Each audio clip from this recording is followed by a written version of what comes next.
사랑하는 통능의 성도 여러분, 말씀으로 또 만나게 된 것에 깊은 감사를 드립니다. 오늘은 어제와 동일하게 민수기 29장의 말씀을 함께 살펴보도록 하겠습니다. 민수기 29장의 말씀을 한 번 더 살펴보는 이유는 우리가 어제 제대로 살펴보지 못했기 때문입니다. 말씀을 살펴보는 데 있어서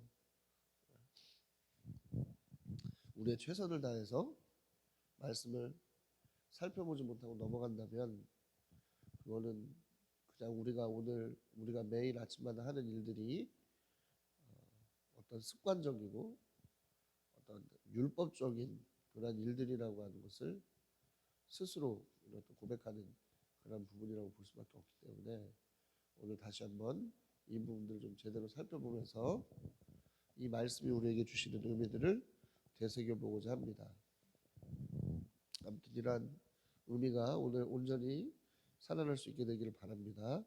자, 여러분, 예배의 목적은 여러분 하나님을 기쁘시게 하는 데 있습니다. 하나님을 기쁘시게 하는 것이 예배의 뭐예요? 가장 기본적인 원리입니다. 그리고 그 시작은 순종에 있는 겁니다. 순종. 우리가 28장, 29장 보면 나와라, 드려라 하는 부분들이 나오고 있는 것을 볼 수가 있습니다. 나오는 것도 번거로운 일이고 드리는 것도 번거로운 일입니다. 나오는 것도 번거로운 일이고 드리는 것도 번거로운 일이에요. 하지만 뭐예요? 하나님의 말씀이기 때문에 이것은 순종해야 하는 것이고 또 기쁘게 해야 되는 것입니다. 그렇게 할 때 하나님이 예배를 기뻐하시고 그 예배를 통해서 우리와의 더 깊은 관계를 맺어가신다는 것을 여러분 알아야만 하겠습니다.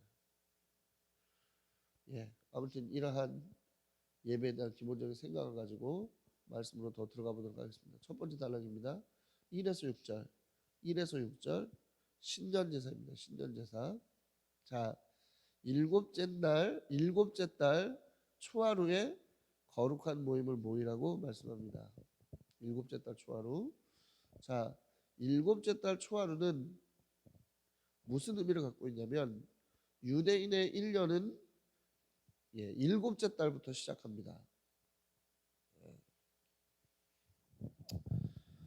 유대인은 뭐요?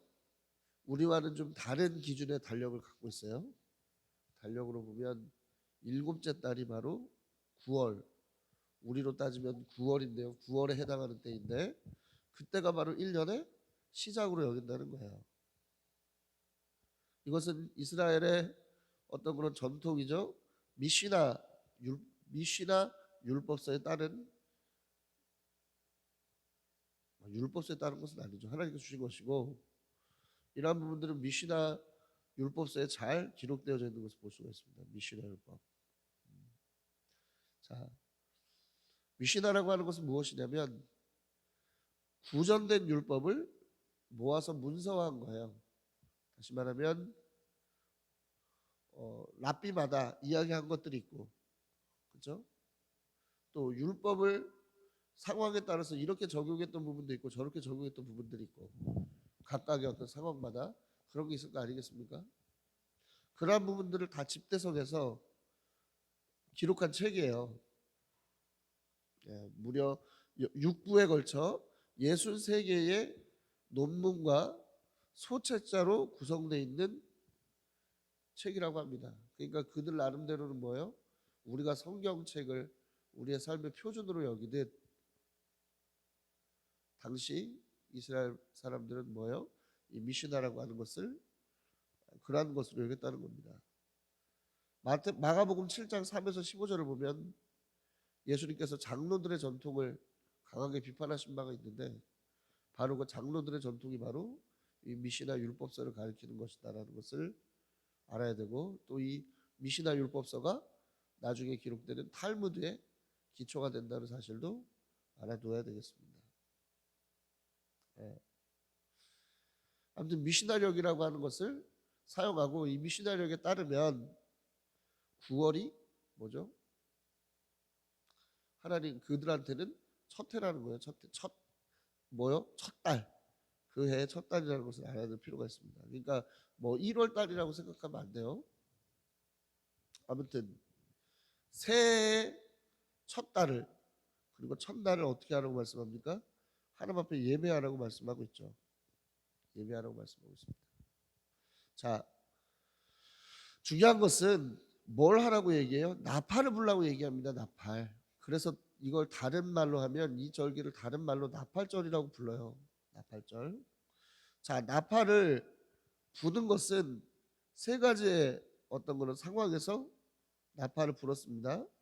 첫 번째는 알리는 거예요. 알리는 거. 절기를 알리고 전쟁을 알리고 말씀이 선포되어진다는 것을 알릴 때 뭐랍니까? 나팔을 불었고요. 두 번째, 전쟁할 때 하나님을 의지하는 행동으로서 나팔을 불었습니다.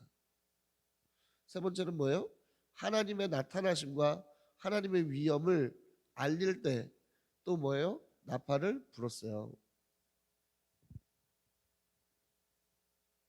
자, 따라서 이 신전 제사가 가지고 있는 의미는 무엇이냐면 한 해의 시작을 알리고 하나님 앞에서 하나님을 의지하며 살겠다라고 하는 다짐이 이루어지기 위한 그러한 절기가 바로 신년 제사였다는 것이죠.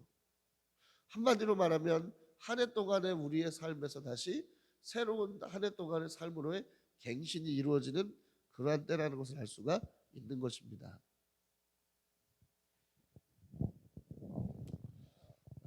그래서 우리도 송구영신이 되면 모여서 한 해를 정리하고 새해의 시작을 준비하잖아요.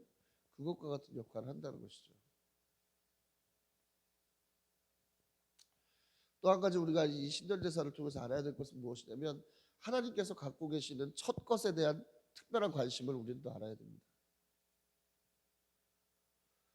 초하루 제사를 설명드릴 때 하나님께서 가지고 계신 첫 것에 대한 중요한 것을 말씀드렸는데 새해의 첫날 하나님 앞에 정말 중요하게 여겨지는 것을 또 우리가 볼 수 있잖아요.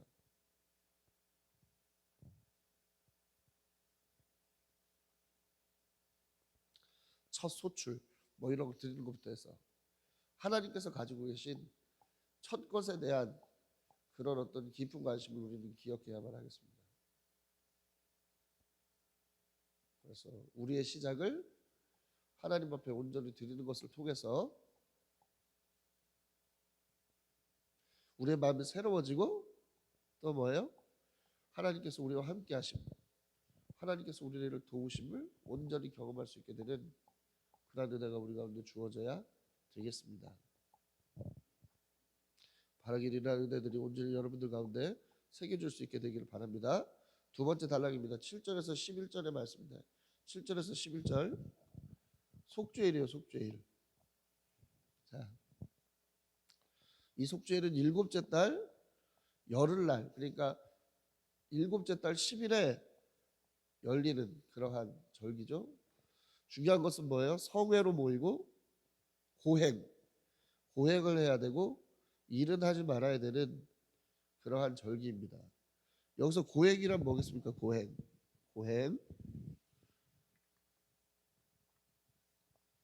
고행이란 히브리어 아나라고 하는 단어를 썼는데 이 아나라고 하는 단어는 누르다, 자기를 낮추다, 훈련하다 등등의 의미를 가지고 있습니다. 다시 말하면 자신의 육체를 극히 절제함으로써 죄를 극도로 경계하는 그러한 모습을 하나님 앞에 보이는 것을 말하는 것이죠.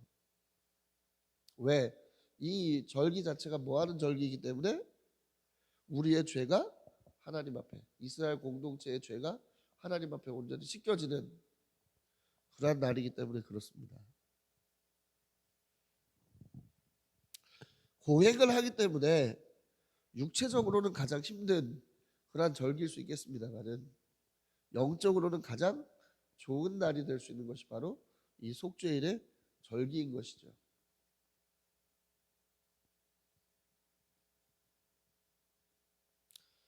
우리도 그렇습니다. 우리도 그래요. 우리도 그렇습니다. 하나님 앞에 온전히 씻기고 하나님 앞에 온전히 예배를 통해서 하나님의 은혜가 경험되어져야만 어떻게 되는 거예요? 가장 큰 기쁨을 경험할 수 있는 거예요. 때로는 육체적으로 힘들 때가 있고 때로 우리가 영적으로 침체돼서 정말 예배한다는 것 자체가 불가능하게 여겨질 때도 있습니다. 그러나 그럴 때일수록 더더욱 우리 육신에서 나오는 소리들을 절제하고 어떻게 해야 됩니까?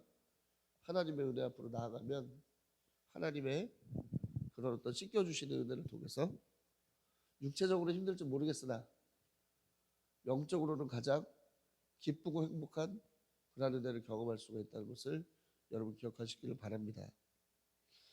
이러한 은혜가 여러분들의 은혜가 될 수 있게 되기를 또한 그리스도 이름으로 강력하게 축원합니다. 자, 12에서 40절 12에서 40절 장막절 제사입니다. 장막절 제사. 자, 일곱째 달 보름에 또 거룩한 모임으로 모이는 절기를 말하고 있습니다. 특이하게도 일주일 동안 예배를 드리고 또 여덟째 날에 또 예배를 드립니다. 그러니까 8일 동안 다이렉트로 모여서 예배를 드리는 거예요. 자, 재밌는 것은 첫날 제물이 있는데 숫송아지 13마리, 순양 2마리, 뭐 1년 된 순양 뭐 이렇게 쭉 나오지 않습니까? 숫송아지의 개수를 보면 처음엔 13마리를 첫날을 바쳤다가 둘째 날은 12마리, 셋째 날은 11마리, 넷째 날은 10마리, 다섯째 날은 9마리, 여섯째 날은 8마리, 일곱째 날에는 송아지 7마리로 점점 좀 줄어드는 것을 볼 수가 있습니다.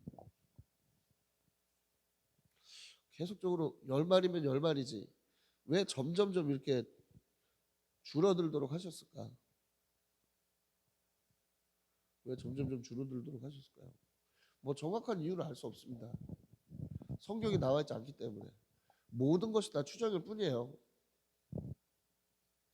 다만 제가 오늘 이 부분을 보면서 느끼는 감동은 그것이죠. 뭐냐면 하나님 앞에 날마다 화목 제물을 드림으로써 하나님하고의 관계가 점점점 좋아지는 것을 나타내는 것이 아니겠는가. 이 절기를 통해서 하나님 앞에 늘 예배하는 것들을 통해서 어떻게 해요? 점점점 이스라엘과 하나님 사이의 관계가 좋아지는 것을 의미하고 있는 것은 아닌가 생각해 보게 됩니다. 예배는 드리면 드릴수록 하나님과 우리의 사이를 가깝게 만들어줍니다. 점점점 가깝게 만들어주는 것을 우리는 알아야 됩니다. 그래서 매일 하나님 앞에 우리가 예배하는 삶을 살아야 되는 것이겠죠. 또 특이한 것은 종려나무로 초막을 지어서 일주일 동안 살아야 된다는 거예요. 일주일 동안 살아야 되는데 왜 이렇게 해야 되느냐? 광야의 일들을 기억하게 하기 위해서, 인도해 주신 하나님께 감사하기 위해서 그러한 일들을 해야 된다고 말씀하고 있는 겁니다. 그래서 이스라엘 백성들은 지금도 집에서 모형 초막을 만들어서 모인다 그래요.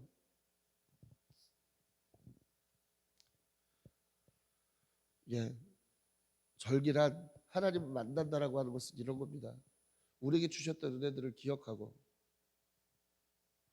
그 은혜가 있었기 때문에 현재 내가 있다는 것을 하나님 앞에 감사하고 또 앞으로 전해주셨던 은혜를 동일하게 베풀어 주실 하나님을 신뢰하는 것. 이러한 것들이 뭐예요? 하나님 앞에서 이루어지는 절기라는 것이죠. 나의 나된 것은, 그렇죠? 나의 나된 것은 하나님의 은혜다라고 고백했던 바울의 고백이 일어나는 거예요. 이 절기를 통해서. 예배란 것이 그런 것입니다. 한 주간 동안 우리에게 지켜주셨던 하나님의 그 은혜를 기억하는 것이고 또 앞으로 한 주간도 지켜주실 하나님의 은혜를 신뢰하는 역사가 일어나야 되는 거예요. 예배의 의미는. 하나님은 신실하신 분이어서 전이나 앞으로나 동일하신 분입니다. 그렇기 때문에 예배를 통해서 우리는 이러한 하나님의 은혜를 신뢰할 수 있는 그런 사람들이 되어야 된다는 것을 기억하시기 바라요. 자, 이러한 장막절의 중요성 때문에 유월절, 초막절과 더불어서 이스라엘의 3대 절기로 불리우는 그러한 절기라고 할 수 있습니다. 자, 중요한 만큼 더 공들여서 예배할 수밖에 없도록 하나님께서 하셨다는 거예요. 그리고 여러분, 자, 이게 또 중요한 이유가 있는 게 뭐냐면 이스라엘 백성들이 출애굽할 때 어떻게 됐습니까? 6월의 사건 이후에 광야로 들어가서 광야의 기간을 보냈지 않습니까? 이것도 뭐예요? 지금 일곱째 달 보름에 거룩한 모임을 시작한다 그랬는데, 자, 어제 배웠던 6월절 보면 언제가 시작이에요?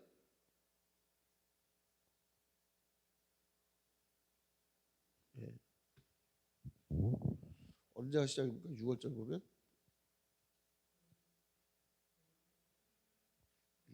6월절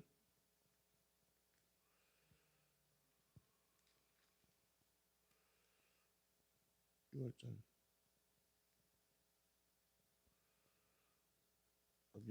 미안합니다.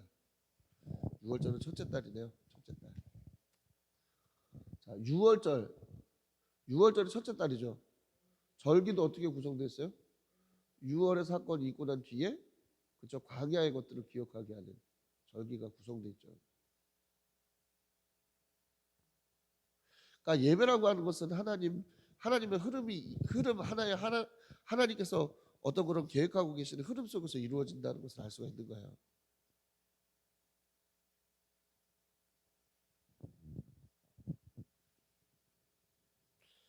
할렐루야. 그래서 예배도 그렇잖아요. 왜 주일날 예배를 드리고, 그렇죠? 왜 예배를 드리고, 수요일날 왜 예배를 드리고, 금요일날 왜 예배를 드리고, 또 왜 드려야 되느냐? 또 왜 특별한 예배가 뭐 주일, 뭐 부활절도 있고, 왜 성탄절도 있고, 또 뭐다? 뭐 있느냐? 자, 보시면 이 예배가 다 뭐에 초점을 맞춰져 있습니까? 출 이집트에서부터 이스라엘 백성들을 인도하시는 그 여정들 가운데에 일어났던 하나님의 은혜들이 다시 한번 되새겨지는 그러한 의미로서의 절기들이 구성되어 있죠.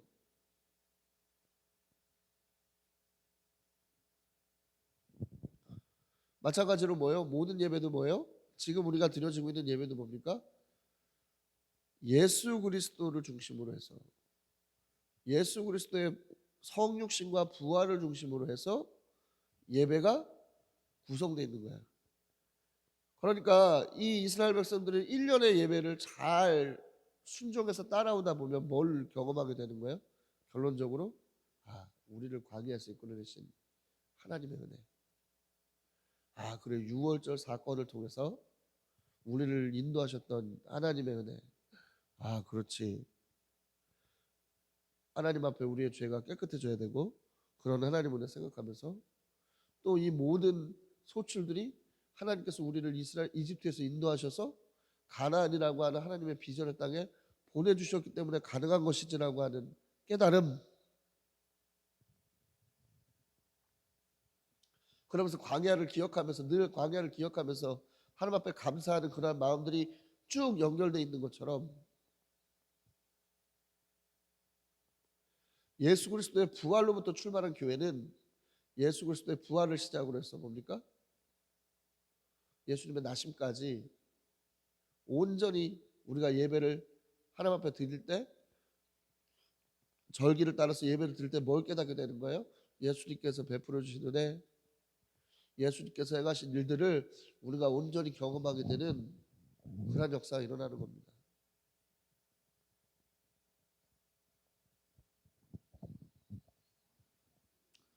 할렐루야.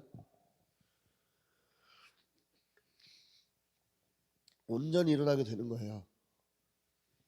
따라서